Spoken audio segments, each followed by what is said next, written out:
नाज़रीन, आपको अपडेट करते चले, कल 14 अगस्त के दिन यलगार प्रेस क्लब और नई आवाज़ न्यूज़ की जानिब से केक कटिंग तकरीब मुनक्किद की गई, जिसमें यलगार प्रेस क्लब के चेयरमैन फैसल मुजीब शामी और वाइस चेयरमैन रमजान जट, एंकर पर्सन मोहम्मद अली रजा, एंकर पर्सन फिजा अली, इसके अलावा और बहुत से दोस्तों ने शिरकत की। सीनियर सहाफ़ी ताहिर मुनीब किसी एमरजेंसी मसरूफियत की वजह से तकरीब में शामिल नहीं हो सके, लिहाजा मीडिया से बात करते हुए उनका कहना था कि पाकिस्तान हमेशा शाद रहे, आबाद रहे।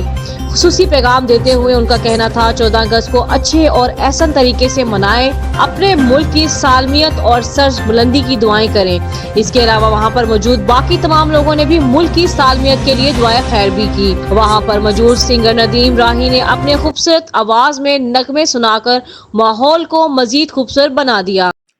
मेरे देश दी उच्ची शान, राजी इस ते रब रहमान, साडा जीवे साडा जीवे साडा जीवे पाकिस्तान, शाला जीवे पाकिस्तान पाकिस्तान।